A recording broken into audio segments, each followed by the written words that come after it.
ശ്രീമന്നാരായണീയം ദശകം 12 വരാഹാവതാരം ശ്ലോകം 7.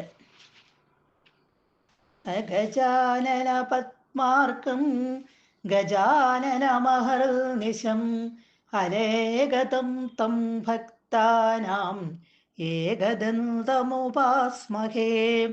സരസ്വതി നമസ്തുഭ്യം വരദേ ജ്ഞാനരൂപിണി വിദ്യാരംഭം കരിഷ്യാമി സിദ്ധിർഭവതു മേ സദാ. ഗുരുർബ്രഹ്മ ഗുരുർവിഷ്ണുർഗുരുർദേവോ മഹേശ്വര ഗുരുഃ സാക്ഷാത് പരം ബ്രഹ്മ തസ്മൈ ശ്രീ ഗുരവേ നമഃ.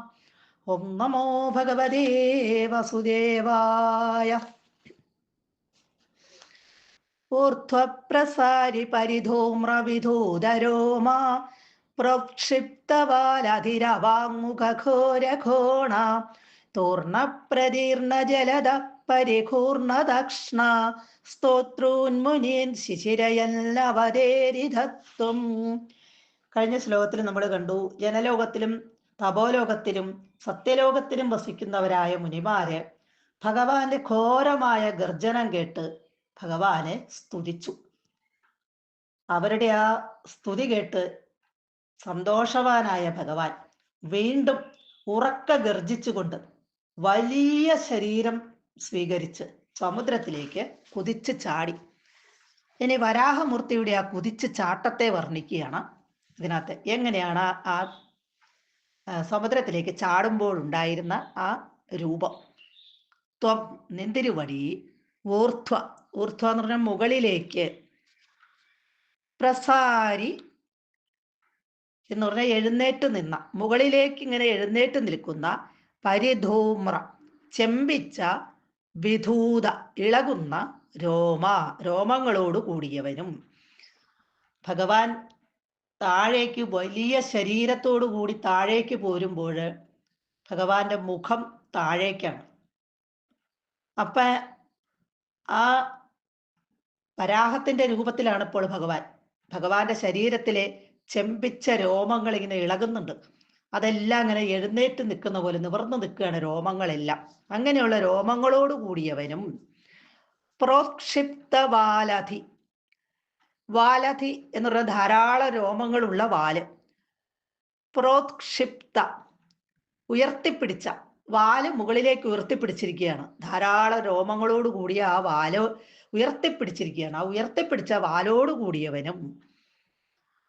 അവാങ് താഴേക്ക്, മുഖം താഴേക്ക് താഴ്ത്തിയ, അപ്പൊ അതുകൊണ്ട് തന്നെ നാസിക മൂക്കും താഴേക്കാണ്.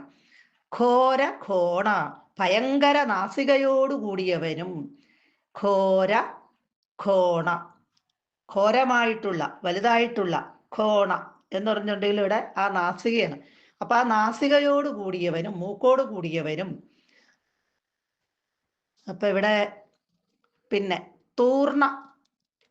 തൂർണ പ്രതീർണ ജലത.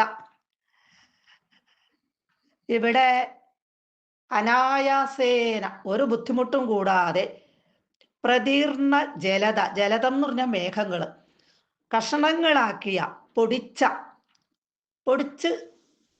കഷ്ണങ്ങളാക്കിയ എന്നോട് ഉദ്ദേശിക്കുന്നത് എന്താണെന്ന് വെച്ചിട്ടുണ്ടെങ്കിൽ നിറയെ മേഘങ്ങളുടെ ആകാശം മുട്ട നിൽക്കുന്ന ഒരു രൂപമാണ് താഴേക്ക് പോരുന്നത്. അപ്പൊ പോരുന്ന വഴിക്ക് ആ മേഘങ്ങളെല്ലാം ചെറിയ കഷ്ണങ്ങളായിട്ട് ചിതറിപ്പോയി. അനായാസേന ഒരു ബുദ്ധിമുട്ടുമില്ലാതെ പൊടിച്ച അല്ലെങ്കിൽ കഷ്ണങ്ങളാക്കിയ മേഘങ്ങളോട് കൂടിയവനുമായിട്ട്.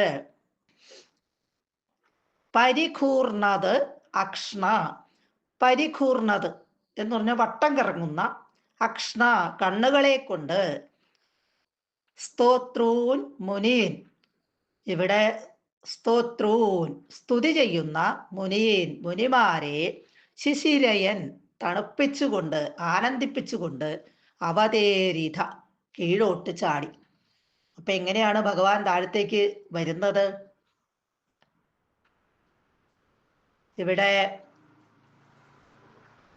എഴുന്നേറ്റ് നിൽക്കുന്ന, നിവർന്നു നിൽക്കുന്ന, ഉയർന്നു നിൽക്കുന്ന ധാരാളം ചെമ്പിച്ച ഇളകുന്ന രോമങ്ങളോട് കൂടിയവനും, ഉയർത്തിപ്പിടിച്ച ധാരാളം രോമങ്ങളുള്ള വാലോട് കൂടിയവനും താഴ്ത്തിയ മുഖം താഴേക്കായതുകൊണ്ട് താഴ്ത്തിയ ഭയങ്കരമായ നാസികയോട് കൂടിയവനും മൂക്കോട് കൂടിയവനും ഒരു ബുദ്ധിമുട്ടുമില്ലാതെ മേഘങ്ങളെ മുഴുവനും ചിന്നിച്ചിതറിച്ച് കഷ്ണങ്ങളാക്കി അങ്ങനെയുള്ള മേഘങ്ങളോട് കൂടിയവനുമായിട്ട് സ്തുതി ചെയ്യുന്ന മുനിമാരെയെല്ലാം തൻ്റെ വട്ടം കറങ്ങുന്ന കണ്ണുകളെ കൊണ്ട് ആനന്ദിപ്പിച്ചുകൊണ്ട് സന്തോഷിപ്പിച്ചുകൊണ്ട് ഭഗവാൻ താഴേക്ക് സമുദ്രത്തിലേക്ക് ചാടി.